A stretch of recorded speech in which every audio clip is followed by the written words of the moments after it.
Hello everyone. Welcome to Angel Smart classes. कैसे हैं आप सब? आई होप अच्छे होंगे। आज हम करेंगे accounting for companies part two. Part one हमने कर लिया, उससे आगे करते हैं। आज हम मोस्ट इंपोर्टेंट टॉपिक है memorandum of association, article of association. Memorandum of association क्या है? ये प्रिंसिपल डॉक्यूमेंट है, कंपनी का मेन डॉक्यूमेंट है ये। ठीक है, कंपनी का मेन डॉक्यूमेंट है ये, बहुत इंपॉर्टेंट डॉक्यूमेंट है ये कंपनी के लिए। इसको किस नाम से जाना जाता है? इसको कहा जाता है चार्टर ऑफ द कंपनी। ठीक है, मेमोरेंडम ऑफ एसोसिएशन का दूसरा नाम क्या है? Charter of the company. ये इंपॉर्टेंट डॉक्यूमेंट क्यों है? क्योंकि it contains objective, power, scope. इसमें ऑब्जेक्टिव, पावर, स्कोप होते हैं। जिस भी चीज का ऑब्जेक्टिव हो, जो स्कोप हो, वो चीज वैसे ही जिसमें हो वो चीज वैसे ही इंपॉर्टेंट हो जाती है। स्कोप का मतलब क्या है कि एक लिमिट डिसाइड कर दी, ये लिमिट है, ये बाउंड्री बना दी। इस बाउंड्री से बाहर ये काम नहीं कर सकते। यानी कि जो भी इनका काम है वो उस लिमिटेड एरिया में रहेगा जो इसने, ये स्कोप ने डिफाइन कर दिया। इसीलिए ये मेमोरेंडम ऑफ एसोसिएशन क्या है? इंपॉर्टेंट डॉक्यूमेंट है, क्योंकि इसमें ऑब्जेक्टिव और स्कोप होते हैं। एक बार क्वेश्चन पूछा गया है, मैं क्वेश्चन भी यहीं पे साथ के साथ बता देती हूँ। यूपी के एग्जाम में क्वेश्चन पूछा गया था, memorandum of association is known as, क्या known as? Charter of the company. It defines the relationship, ये मैंने शॉर्ट फॉर्म लिख दी, रिलेशनशिप बिटवीन। ये रिलेशनशिप बताता है, किस में बताता है? कंपनी और आउटसाइडर के बीच में। किसमें बताएगा? कंपनी और आउटसाइडर। देखो, जो कंपनी है, कंपनी का मोस्ट इंपॉर्टेंट डॉक्यूमेंट क्या है? Charter. Charter of the company charter है। जो मेमोरेंडम ऑफ एसोसिएशन भी कह सकते हो, चार्टर ऑफ द कंपनी भी कह सकते हो। जो ये चार्टर ऑफ द कंपनी है या मेमोरेंडम, किस में रिलेशन बताएगा? कंपनी में और आउटसाइडर में। कंपनी में और आउटसाइडर में रिलेशन बताया है। पेपर इजी आएगा तो सीधा ही पूछ लेगा चार्टर ऑफ द कंपनी। ठीक है, या क्या इसमें क्या होते हैं? ऑब्जेक्टिव होते हैं। थोड़ा सा टफ देता है तो ये तीसरी लाइन पे आ जाएगा, कंपनी और आउटसाइडर में रिलेशन बताएगा। उसके बाद content of memorandum of association, इसमें क्या क्या होता है? इसमें 6 क्लोज होते हैं जो मोस्ट इंपोर्टेंट क्लोज हैं। नेम क्लोज, हमने लास्ट वीडियो में देखा था कि नेम, उसको ऑप्शन में नेम देने पड़ते हैं 3, और नेम कोई भी गवर्नमेंट से मिलता जुलता नहीं होना चाहिए, इसमें वही नेम मेंशन होगा। Registered office close, registered office mean simple देशी भाषा में कह सकते हो पता, किस स्टेट में आपकी कंपनी है, क्योंकि स्टेट टू स्टेट क्या करते हैं? रूल्स वेरी करते हैं। ठीक है, जैसे दिल्ली स्टेट का अलग है, हरियाणा स्टेट के अलग है, थोड़े थोड़े रूल्स क्या करते हैं? वेरी वेरी करते हैं। तो इसीलिए किस स्टेट में आपकी कंपनी है। ठीक है, इसके बाद आपको ऑफिस का एड्रेस भी आपके देना पड़ेगा, जो आपके ऑफिस का एड्रेस है वो भी देना पड़ेगा। इसको ऑफिस, रजिस्टर्ड ऑफिस क्लोज को आप सिचुएशन, सिचुएशन क्लोज भी कह सकते हो कि कहाँ सिचुएटेड है आपका ऑफिस, या डोमिसाइल। जैसे फॉर्म भरते हैं ना हम, डोमिसाइल ये क्या बताता है? आपकी जो रेजिडेंस हो, आप वो कहाँ के हो, किस स्टेट के हो। ठीक है, तो इसलिए डोमिसाइल वगैरह दिया जाता है जब जॉब वगैरह में है, डोमिसाइल वगैरह सर्टिफिकेट देते हैं। तो इसको डोमिसाइल भी कह सकते हो, डोमिसाइल क्लोज भी कह सकते हैं, इसको सिचुएशन क्लोज भी कह सकते हैं, लोकेशन क्लोज भी इसको कह सकते हैं। ऑब्जेक्ट क्लोज मोस्ट इंपॉर्टेंट, किसी भी चीज का मोस्ट इंपॉर्टेंट पार्ट होता है उसके ऑब्जेक्टिव। ये कंपनी एस्टेब्लिश की गई, ये किस लिए एस्टेब्लिश की गई, क्या इसका ऑब्जेक्टिव है? मेन ऑब्जेक्टिव क्या है इसका? सब सब्सिडरी ऑब्जेक्टिव्स क्या हैं उसके? सब ऑब्जेक्टिव्स क्या हैं? सारे इसमें मेंशन होते हैं। लाइबिलिटी क्लोज, देखो नाम से ही है लाइबिलिटी क्लोज। मींस आपने किसी कंपनी के 100 शेयर्स लिए और 20 का एक शेयर है, तो आपकी लाइबिलिटी कितनी बनेगी? 2000। मान लो आपने 1508 के हिसाब से, 12 लगा लो, 12 के हिसाब से आपने 1200 तो पे कर दिए। देखो आपकी टोटल लाइबिलिटी बनती है 2000, आपने 1200 कंपनी को पे कर दिए, तो अब आपकी लाइबिलिटी कितनी बनी? जो आपका अनपेड अमाउंट है, अनपेड कितना है? 800। तो ये आपकी लाइबिलिटी बनेगी। कैपिटल क्लोज, ऑथराइज्ड कैपिटल कितनी होगी? ऑथराइज्ड कैपिटल हम आगे करेंगे। ऑथराइज्ड कैपिटल कितनी है कंपनी की? ठीक है, कितने शेयर्स होंगे टोटल, कितने का एक शेयर्स होगा, टोटल कैपिटल कितनी होगी हमारी यहाँ पे? 10 लाख होगी। ठीक है, ये मेंशन कितने शेयर्स, कितने का एक शेयर है, और total capital, authorised capital. Association close में वही होगा, जो पब्लिक कंपनी के लिए 7% साइन करेंगे और प्राइवेट कंपनी के लिए 2% साइन करेंगे। साथ के साथ एसोसिएशन क्लोज में प्रमोटर्स की जो भी रिक्वायरमेंट्स होती है वो भी इसी में फुलफिल करनी होती है। प्रमोटर्स को जो बाय करने होते हैं शेयर्स, वो भी इसी में आ जाएंगे। उसके बाद है article of association. Second number पे हमारा जो इंपॉर्टेंट डॉक्यूमेंट है आर्टिकल। देखो एमओए, मेमोरेंडम ऑफ एसोसिएशन ने हमें ऑब्जेक्टिव बताए, उन ऑब्जेक्टिव को कैसे अचीव करना है, अचीव कैसे करना है वो हमें बताएगा आर्टिकल ऑफ एसोसिएशन। इसमें रूल्स होंगे, ये मोस्ट इंपॉर्टेंट है। इसमें क्या होते हैं एसोसिएशन में रूल्स और रेगुलेशन, किसके लिए, इंटरनल मैनेजमेंट के लिए। ठीक है, मैनेजमेंट को रूल्स फॉलो करने पड़ते हैं, मैनेजमेंट को वर्क करना है तो उस रूल्स के अकॉर्डिंग करना पड़ता है। तो रूल्स और रेगुलेशन बताएगा आर्टिकल ऑफ एसोसिएशन, ऑब्जेक्टिव बताएगा memorandum of association. Subsidiary to the MOA, ये जो एमओ है उसका सब्सिडरी है एओए, यानी कि ये मेन डॉक्यूमेंट और ये हो गया सब्सिडरी डॉक्यूमेंट। और it hence it include any power, जो भी एमओ ने कह दिया उससे बाहर ये नहीं जा सकता। यानी कि ये मान लो ये पापा हो गए, ये बेटा हो गया, ठीक है, बेटा बाहर पापा से नहीं जा सकता, नहीं बाहर जाएगा तो फिर प्रॉपर्टी से बेदखल हो जाएगा। ठीक है, तो इससे बाहर नहीं जा सकता, ये मेन डॉक्यूमेंट है।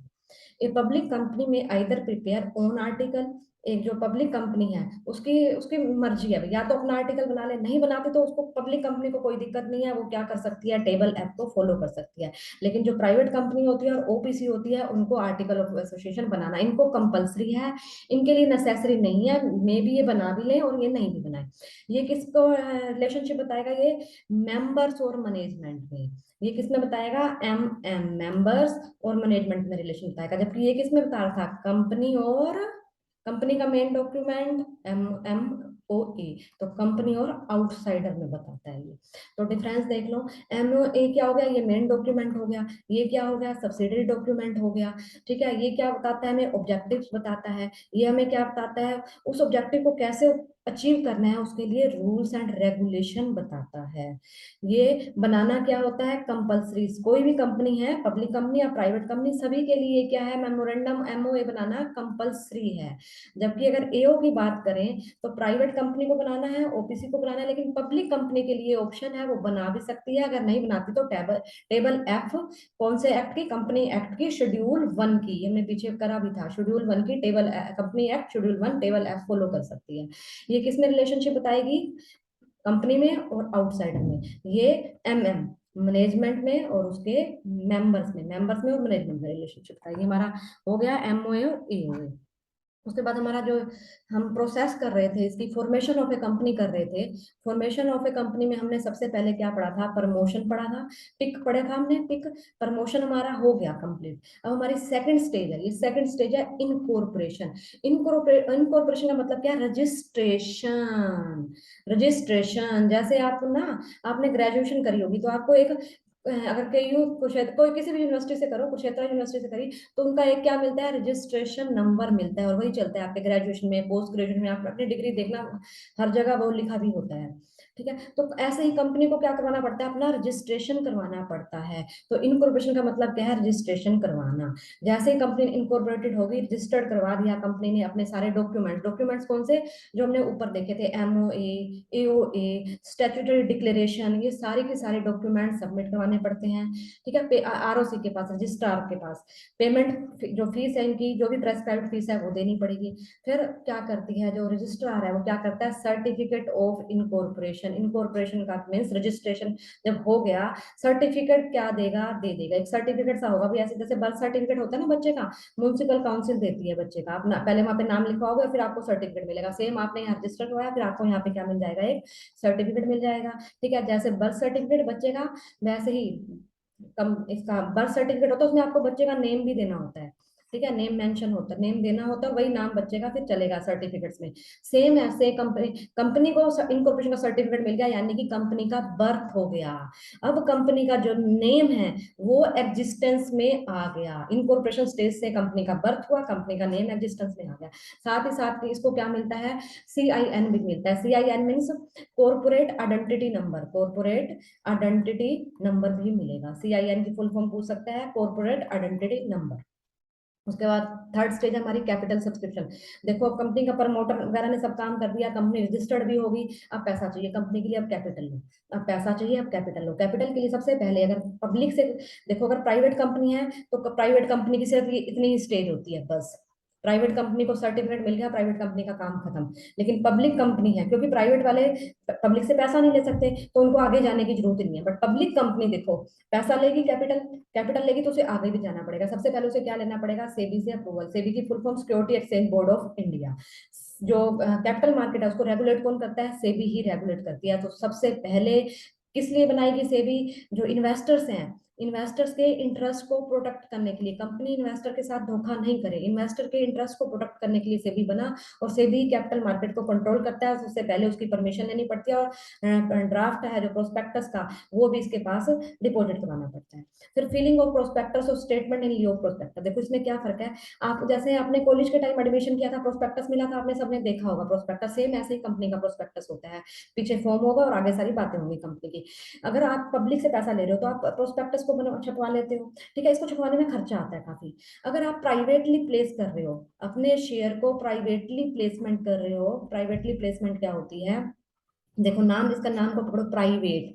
आपने, आपको पता है, मैं इतनी श्योर हूँ कि मैं अगर शेयर इशू करती हूँ तो मेरे फ्रेंड्स हैं, मेरे रिलेटिव्स हैं, ठीक है, मेरे सब्सक्राइबर हैं, सब मेरी कंपनी से शेयर ले लेंगे। मेरे को श्योरिटी पूरी है, ठीक है। मेरे लिंक है LIC, GIC, LIC से, मेरे को पूरी श्योरिटी है, मेरी रेपुटेशन इतनी अच्छी है, सब मेरे शेयर ले लेंगे।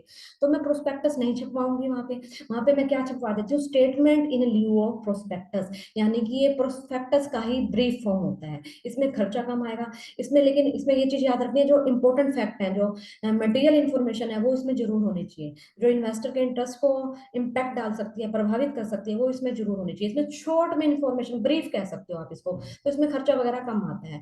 तो अगर मेरे को श्योरिटी है, मुझे 100% प्राइवेट प्लेसमेंट मिल जाएगी, मैं पैसे ले लूंगी जितने मेरे को चाहिए लोगों से प्राइवेटली, तो मैं पब्लिक को क्यों इशू करूंगी? क्योंकि पब्लिक को इशू में बहुत ज्यादा टेंशन, बहुत ज्यादा सिरदर्दी, बहुत ज्यादा खर्चा भी पड़ता है आपका। तो मैंने प्राइवेटली क्या करा? स्टेटमेंट इन लियो प्रोस्पेक्टस करा इशू, और प्राइवेटली पैसे ले लिए। उसके बाद पैसे अगर पब्लिक को इशू कर रहे हो या प्राइवेट भी है, आपको बैंकर्स, किस बैंक में आपके मनी डिपॉजिट होगी, बैंक में पैसा तो आएगा ना आपका, शेयर एप्लीकेशन का पैसा आएगा, फिर अलॉटमेंट के भी पैसे आएंगे। तो कौन सा बैंकर अपॉइंट करना है? Under writer. अगर आप पब्लिक के पास जा रहे हो, मान लो मेरे को यहाँ से पैसा नहीं मिला, मुझे लगा मेरे सब्सक्राइबर है, लाइक भी नहीं करते हैं, ठीक है, कमेंट भी नहीं करते, ठीक है, मजाक कर रही हूँ, कमेंट करते हैं, बहुत अच्छा कमेंट करते हैं, उससे मोटिवेशन मिलके ही वीडियो बनती है, उस मोटिवेशन जो मिलता है ना, वो कमेंट से ही मिलता है। तो पब्लिक के पास जा रही हूँ मैं, ठीक है, मेरे को यहाँ से रिस्पॉन्स नहीं मिला, मान लो मैं पब्लिक के पास गई। अब पब्लिक के पास गई हो, अब मेरे को यहाँ से रिस्पॉन्स नहीं मिला, तो यहाँ भी पॉसिबिलिटी है कि मुझे यहाँ से भी रिस्पॉन्स ना मिले, पब्लिक मेरे शेयर को बाय नहीं करे, तो मेरे पास पैसा कैसे आएगा? मेरे तो फिर बिजनेस ही चलने से पहले ही मैं तो वहीं पे बैठ जाऊंगी, इतने बिजनेस में ही रुक ही जाएगा मेरा बिजनेस। तो मैं क्या करूंगी? एक अंडर राइटर से बात करूंगी, ठीक है, मैं उससे कहूंगी कि आप मेरे शेयर्स को सेल करवाइए, ठीक है। वो गारंटी देगा मुझे, जितने पब्लिक ले लेगी शेयर, ठीक है। अगर पब्लिक नहीं लेगी तो अंडर राइटर कहेगा कि आपके शेयर को मैं ले लूंगा। देखो ऐसे कोई किसी के लिए काम नहीं करता, कमीशन मोटी चार्ज करेगा ये, ठीक है, कमीशन लेगा मुझसे, कोई बात नहीं। पर मेरे को यहाँ पे श्योरिटी होगी भाई, मेरे कम से कम मेरे को मिनिमम सब्सक्रिप्शन की ना एक्चुअल में कंडीशन होती है, ठीक है। हम आइए आगे आ ही गया। अगर मिनिमम सब्सक्रिप्शन आपको नहीं मिला तो आप शेयर अलॉट नहीं कर सकते, तो मिनिमम सब्सक्रिप्शन की कंपनी को टेंशन होती है। इसी टेंशन से बचने के लिए कंपनी, सिरदर्दी से बचने के लिए कंपनी क्या करती है? अंडर राइटर को अपॉइंट करती है कि आप मेरे शेयर पब्लिक को दीजिए, पब्लिक नहीं लेगी तो अंडर राइटर गारंटी देता है कि मैं ले लूंगा। हमने कहा ठीक है, हमारी टेंशन मिनिमम सब्सक्रिप्शन की खत्म। यहाँ पे मिनिमम सब्सक्रिप्शन क्या होता है? सेबी ने कह रखा है 90% जो आप इशू कर रहे हो उसका 90% जो है आपको अचीव होना चाहिए, अगर नहीं अचीव होगा तो आप शेयर अलॉट नहीं कर सकते, अकॉर्डिंग टू सेबी ने डिफाइन कर रखा है। देखो इस पे ना कंपनी एक्ट पे कुछ सेबी का भी चलता है और कुछ कंपनी एक्ट का भी चलता है, तो एक आधी बात में ये डिफर भी कर जाते हैं, ठीक है। तो सेबी ने क्या डिफाइन कर रखा है? 90%। एप्लीकेशन ऑफ स्टॉक एक्सचेंज क्या है? एप्लीकेशन ऑफ स्टॉक एक्सचेंज क्या है? अगर आप पब्लिक को दे रहे हो, तो मान लो मैंने किसी कंपनी के शेयर खरीद लिए, मैंने 6 महीने रखे, मुझे वो पसंद नहीं आ रहे, या मुझे सेल करने हैं, मुझे पैसा चाहिए, तो मैं कहाँ जाऊँ उसको सेल करने? मैं आपके घर आऊंगी कि आप मेरे से शेयर ले लीजिए? नहीं, नहीं। कैसे होगा? एक स्टॉक एक्सचेंज, स्टॉक एक्सचेंज एक सेकेंडरी मार्केट है ये शेयर के लिए।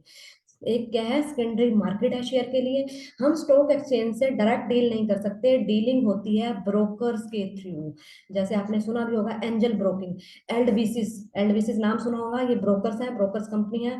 तो इनके थ्रू हम क्या करेंगे? जैसे यहाँ पे कस्टमर, यहाँ ब्रोकर्स, फिर यहाँ पे स्टॉक एक्सचेंज, ठीक है। तो ब्रोकर्स के थ्रू हमारी क्या होंगी? डीलिंग्स होंगी, और ब्रोकर्स इसके लिए क्या करेंगे? कमीशन भी चार्ज करते हैं। तो अलॉटमेंट ऑफ शेयर, अब सारा काम हो गया, मिनिमम सब्सक्रिप्शन मिल गया, हमने स्टॉक एक्सचेंज में लिस्टेड भी हो गए, अब हम क्या करेंगे? शेयर को पब्लिक को अलॉट कर देंगे।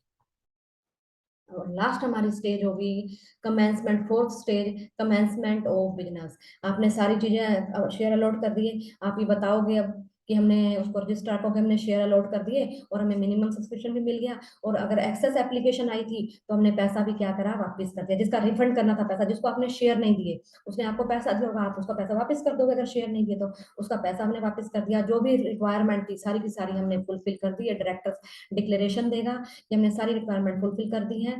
तो अगर वो देखेंगे, चेक करेगा रजिस्टर, सारे डॉक्यूमेंट सब चेक करेगा, वो सेटिस्फाइड होगा तो इसका कमेंसमेंट का क्या दे देगा, सर्टिफिकेट दे देगा। अब कंपनी क्या करेगी, अपना बिजनेस स्टार्ट कर देगी। जैसे ये सर्टिफिकेट मिलेगा, कंपनी अपना पैसा आ गया, कंपनी के पास सर्टिफिकेट सारे मिल गए। एक्चुअल में कंपनी की जो प्रोसेस होती है ना, ये लगता है इजी है, ये लेंथी प्रोसेस होती है। ये लेंथी प्रोसेस होती है, ये इतनी इजी नहीं है। लग रहा है हम पढ़ रहे हैं, लेकिन आप कंपनी अगर खोलते हो ना, क्योंकि मेरे किसी नॉन ने प्राइवेट कंपनी खोली है, तो बहुत इसमें पंगे पड़ते हैं, बहुत फॉर्मेलिटीज बहुत करनी पड़ती हैं। ठीक है, तो हमने एक वर्ड से याद करना है, हमारे लिए तो इजी है ना। देखो, पिक से याद करना है, प्रमोशन, इनकॉर्पोरेशन, कैपिटल, और फिर कमेंसमेंट ऑफ बिजनेस। फॉर्मेशन हमारी पूरी, टाइप्स ऑफ कंपनी हमने कर लिया था, लाइबिलिटी के बेस पे था, ओनरशिप के बेस पे था। ठीक है, अब हम करते हैं नेक्स्ट, इसमें शेयर्स के होते हैं। शेयर्स सभी को पता है शेयर्स क्या होते हैं। कंपनी की जो कैपिटल है वो डिवाइडेड होती है इनटू यूनिट्स में, उसी यूनिट्स को हम क्या कहते हैं, शेयर्स कहते हैं। नेचर ऑफ शेयर्स, कैसा शेयर है, शेयर्स जो क्या है, हमारी मूवेबल प्रॉपर्टी है। ध्यान देना इस पे, मूवेबल प्रॉपर्टी है। इसको गुड्स ट्रीट किया जाता है। किसके तहत, किसके तहत, सेल्स ऑफ गुड्स एक्ट के तहत इसको क्या ट्रेड किया जाता है, गुड्स। इसको आप क्या कर सकते हो, खरीद भी सकते हो और बेच भी सकते हो। शेयर में सभी को पता है दो टाइप के, प्रेफरेंस और इक्विटी। प्रेफरेंस, जिनको प्रेफरेंस मिलती है, किस चीज की प्रेफरेंस मिलती है, at the time of finding up, जिनकी कैपिटल की पेमेंट पहले होती है, और जिनको साथ में इक्विटी वालों से पहले क्या दिया जाता है, डिविडेंड दिया जाता है। इनको प्रेफरेंस मिलती है, दो चीजों की। इसको प्रेफरेंस मिलने के कारण इनको क्या कहा जाता है, प्रेफरेंस शेयर। प्रेफरेंस का मतलब प्राथमिकता, इनको हम प्रायोरिटी दे रहे हैं, प्राथमिकता दे रहे हैं। इक्विटी जो प्रेफरेंस शेयर्स नहीं है, वो क्या है, इक्विटी शेयर्स हैं जिनको प्रेफरेंस के बाद में कैपिटल मिलेगी और उनके बाद ही डिविडेंड मिलेगा।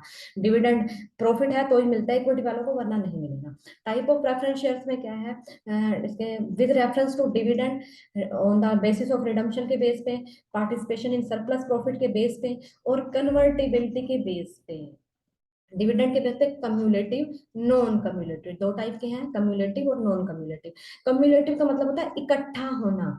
अगर मान लो मेरे को एक साल लॉस है मेरी कंपनी को, तो मैं डिविडेंड कैसे दूंगी, अगले साल बहुत प्रॉफिट हो गया, मेरे को बहुत प्रॉफिट, तो जो पिछला डिविडेंड है वो एरियर हो गया, मीन्स जो नहीं दिया था वो एरियर बन गया। मैं इस साल दे दूंगी जिस साल प्रॉफिट हुआ, ये फर्स्ट ईयर, ये सेकंड ईयर।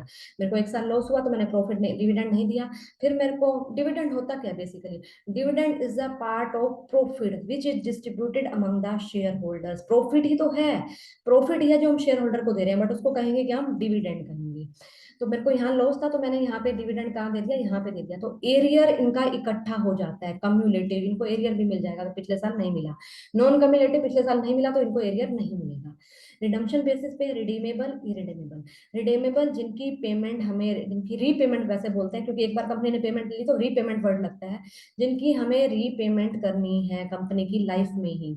जिनकी इरिडेबल, जिनकी हमें पेमेंट करनी पड़ेगी कब, पेमेंट नहीं करनी लाइफ में, जब finding up, finding up means company जब बंद कर रहे हो, क्लोज हो रही है कंपनी, जब पेमेंट करेंगे। Participation in surplus profit means अगर एक्स्ट्रा प्रॉफिट है तो पार्टिसिपेटिंग वालों को एक्स्ट्रा प्रॉफिट में शेयर मिलेगा। नॉन पार्टिसिपेटिंग, देखो नाम को ही पकड़ लो, पार्टिसिपेट कर रहे हैं प्रॉफिट में। नॉन पार्टिसिपेटिंग, इनको कोई पार्टिसिपेशन नहीं मिलेगा, कोई एक्स्ट्रा प्रॉफिट इनको नहीं मिलेगा। रिडीम, जिनकी रीपेमेंट कर रहे हैं। इरिडेबल, जिनकी रीपेमेंट वाइंडिंग अप के टाइम होगी, जिनकी पेमेंट नहीं करनी। कन्वर्टेबिलिटी, जिसको आप कन्वर्ट कर सकते हो, इनको ऑप्शन दिया जाता है। कब ऑप्शन दिया जाता है, स्टार्टिंग में जब इशू करते हैं, जब इनको ऑप्शन दे दिया जाता है कि आप अपने प्रेफरेंस शेयर्स को कुछ टाइम बाद अगर चाहें तो इक्विटी शेयर में कन्वर्ट करवा सकते हैं। अब इनकी मर्जी है, या तो इक्विटी में कन्वर्ट करवाए, अपनी पेमेंट ले लेंगे ये, इनके पास ऑप्शन हो जाता है, कन्वर्ट करवा सकते हैं ये। नॉन कन्वर्टेबल, इनके पास कोई ऑप्शन नहीं होता, ये इक्विटी वाले में कन्वर्ट नहीं करवा सकते। अब इक्विटी वाले में क्यों कन्वर्ट कराएंगे, मान लो कंपनी की रेपुटेशन बहुत अच्छी है, उसके प्राइस बहुत ही बढ़ते जा रहे हैं, बढ़ते जा रहे हैं, बढ़ते जा रहे हैं, तो सोचोगे हम इक्विटी वाले ले लें, इक्विटी वालों को एक्स्ट्रा प्रॉफिट इक्विटी वालों को ही मिलता है, जितना भी प्रॉफिट होता है। तो ये रियल ओनर तो वैसे यही होते हैं, तो इसीलिए इक्विटी में ये कन्वर्ट भी करवा सकते हैं, लेकिन डिपेंड करेगा उस टाइम कंपनी की सिचुएशन कैसी है। अगर उनको लग रहा है कि हमारे लिए ऑप्शन बेनिफिट है, बेनिफिट होगा इस ऑप्शन से, तो वो कन्वर्ट करवा लेंगे, अदरवाइज वो नहीं करवाएंगे। तो ये हमारे टाइप्स ऑफ शेयर हो गए। उसके बाद है हमारी types of share capital. Authorise capital है, इशूड कैपिटल और सब्सक्राइब कैपिटल है हमारी। ऑथराइज कैपिटल क्या होती है? मैक्सिमम कैपिटल, इससे ज्यादा कंपनी इशू नहीं कर सकती शेयर एक टाइम में, ठीक है। ये मैक्सिमम कैपिटल ये कहाँ मेंशन होगी? एमओए में, हमने ऊपर पढ़ा था ना एमओए में, एमओए में ये मेंशन होगी, ठीक है। इतना मैक्सिमम कैपिटल है जो कंपनी रेज कर सकती है शेयर कैपिटल। इशूड कैपिटल इसी का ही पार्ट, इसी का ही पार्ट जो कंपनी पब्लिक को ऑफर करती है कि आओ मेरे शेयर ले लो, ठीक है, आओ मेरे शेयर ले लो, इसी का पार्ट। अब हो सकता है मान लो मेरे 1 लाख अथराइज कैपिटल है, 1 लाख, हो सकता है मैं एक के 1 लाख इशू कर दूं, मेरी मर्जी, मैंने 1 लाख इशू कर दिए। ये भी हो सकता है मैं सारे एक ही बार में पैसा ना लूं, हो सकता है मैं सिर्फ 10,000 ही इशू करूं, ये भी पॉसिबिलिटी है, ठीक है। दोनों पॉसिबिलिटी है, या तो ये पॉसिबिलिटी है ये, ठीक है। इससे ज्यादा तो इशू हो ही नहीं सकते, क्योंकि ये क्या हमने बोल दिया इसको मैक्सिमम कैपिटल, इससे ज्यादा तो मैं इशू कर ही नहीं सकती। दो सिचुएशन, या तो इक्वल होगी या लेस देन, यानी कि इशूड कैपिटल या तो इक्वल होगी अथराइज्ड के या लेस देन होगी। इसको कहाँ मेंशन होगा? एओ में, आर्टिकल ऑफ एसोसिएशन में, ये एमओए में मेंशन होगी। ऑथराइज कैपिटल इशूड कैपिटल से या तो इक्वल, या तो इसके इक्वल होगी, या इससे हमेशा ये ज्यादा होगी, इससे कम तो हो ही नहीं सकती क्योंकि ये मैक्सिमम है, मैक्सिमम है, या तो इक्वल होगी या ग्रेटर देन होगी। इसको और किस नाम से जाना जाता है? इसको रजिस्टर्ड कैपिटल भी कहते हैं और इसको नॉमिनल कैपिटल भी कहते हैं। उसके बाद है सब्सक्राइब कैपिटल। सब्सक्राइब कैपिटल में दो आती हैं, सब्सक्राइब एंड फुल्ली पेड। मान लो मैंने 1,000 शेयर इशू करे, 10 रुपए का एक शेयर है, ठीक है। मेरे को सारे एप्लीकेशन में मेरे पास 1,000 की आ गई और पैसे पूरे के पूरे मेरे को 10,000 मिल गए, तो ये मेरा बन गया subscribe and fully paid up. Authorise capital maximum capital, 1 lakh मेरे पास थी, उसमें से मैंने कितने इशू करे? 10,000 इशू कर दिए, ठीक है। यहाँ मैं 10,000 ले लूँ फिर, 10,000 मैंने इशू कर दिए, ठीक है। तो यहाँ फिर मेरा 1 लाख हो गया, ठीक है। मैंने 10,000 इशू करे और मेरे को सारा पैसा मिल गया। कोई एक पर्सन ऐसा भी हो सकता है जिससे मैंने मांगा हो, उसने मेरे को पैसा नहीं दिया। अथराइज का पार्ट इशू, अब जितना आपने इशू करा, ठीक है, मान लो मैंने एक ये 10,000 इशू करे, अब ये भी हो सकता है कि सारे के सारे पब्लिक कहे हमें दे दो, सब्सक्राइब कर दिया सबने, सब्सक्राइब, जैसे मैं कहती हूँ ना मेरे यूट्यूब चैनल को सब्सक्राइब करो, सब्सक्राइब करो, सभी बच्चे थोड़ा ना सब्सक्राइब करते हैं, कुछ करते हैं कुछ नहीं करते हैं, ठीक है। ऐसे ही आप शेयर इशू कर रहे हो तो जरूरी नहीं है पब्लिक ले लेगी, कुछ लेगी, हो सकता है कुछ नहीं भी लेगी, वो फिर हम आगे करेंगे अंडर सब्सक्रिप्शन क्या होता है और ओवर सब्सक्रिप्शन क्या होता है, ठीक है, दो करेंगे हम आगे। अब इसमें क्या है, मैंने पूरे के पूरे सबने मेरे को पैसे दे दिए, अब एक बंदा था मैंने उससे पैसे मांगे, उसके पास थे ही नहीं, तो नहीं थे, मैंने 1 लाख लेने टोटल, हो सकता है किसी ने मुझे 5,000 किसी बंदे ने मुझे नहीं दिया हो, तो वो हो जाएगा नॉट फुल्ली पेड अप। तो 5,000 किसी ने नहीं दिए तो वो मैं माइनस कर दूंगी, मुझे यहाँ पे कितने मिलेंगे? 95,000। आप लेस कर दोगे इसको, ठीक है। किसी ने नहीं दिए, not fully paid up, fully पूरे के पूरे पैसे मिल गए तो fully paid up, fully paid हो गया, not fully paid up. I hope clear हो गया होगा। उसके बाद इशू ऑफ शेयर, आप शेयर कैसे इशू कर सकते हो? आप दो तरह से शेयर को इशू कर सकते हो, या तो कैश में इशू कर सकते हो या फिर कंसिडरेशन अदर देन, आपने कोई चीज सेल कर रहे हो या तो किसी को फ्री में दे दोगे, ठीक है, फ्री में ऐसे कौन देता है देखो, या फिर कैश में दोगे। कंसिडरेशन अदर देन कैश का मतलब फ्री में नहीं है, यहाँ पे मतलब यह है कि कैश नहीं आ रहा, आपके पास कैश नहीं आ रहा, बट कंपनी इतनी सियानी होती है फ्री में नहीं देगी, फ्री में कौन देता है आजकल चीज, शेयर्स की वैल्यू भी तो होती है ना, तो फ्री में नहीं, कैश कंसिडरेशन कैश में कैश नहीं आ रहा। कैसे कैसे हो सकता है? ये तीन टाइप है इसके, प्रमोटर को आप शेयर्स दे सकते हो, आप वेंडर को दे सकते हो, आप अंडर राइटर को दे सकते हो। प्रमोटर को कैसे दे सकते हो? देख लो, प्रमोटर क्या थे हमने पढ़ लिया, जो स्टार्टिंग में बिजनेस को चलाने में है आइडिया आएगा जिनके माइंड में, और सारा वो काम भी करेंगे, इतनी सर्विस देंगे, इतना खर्चा भी करेंगे, तो कंपनी उनको पेमेंट तो करेगी ना। तो मान लो हमने इनकॉर्पोरेशन के एक्सपेंसेस देने हैं, प्रमोटर ने कर दिए, हमने इनकॉर्पोरेशन एक्सपेंसेस देने हैं, किसको देने हैं? Incorporation expenses account debit to promoter, promoter को देना है। हमने प्रमोटर को कहा आपने हमारे लिए बहुत मेहनत करी हमारी कंपनी के लिए, आप कंपनी के वफादार हैं, कंपनी चाहती है हम आपको शेयर देंगे, तो कंपनी प्रमोटर को कैश जो उसने पेमेंट करी, कैश देने की बजाय प्रमोटर को क्या दे देगी? शेयर्स दे देगी। Incorporation expenses account debit to promoters, promoter account debit to share capital. ऐसे ही वेंडर, वेंडर मींस जिससे आपने एसेट ली, मान लो मैंने किसी से एसेट ली, मशीनरी ली, तो मैं एंट्री कर दूंगी मशीनरी मेरे आ गई बिजनेस में, machinery account debit to vendor, vendor का नाम लिख लो Ram and company, Shyam and company. फिर मैंने वेंडर को कहा भाई मेरी कंपनी की इतनी अच्छी रेपुटेशन है, मैं कैश की बजाय आपको क्या देती हूँ? शेयर्स। वेंडर कहते हैं बिल्कुल बिल्कुल, वो बिल्कुल तैयार है क्योंकि मेरी कंपनी की गुडविल बहुत अच्छी है, रेपुटेशन अच्छी है, वेंडर मान गए।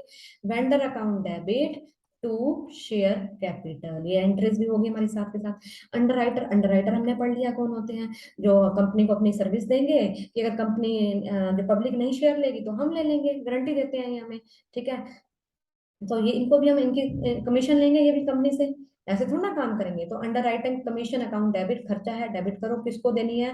कमीशन अंडर राइटर को, to underwriters, underwriters को हमने देनी है, हमने अंडर राइटर्स को क्या दे दिया? शेयर दे दिए।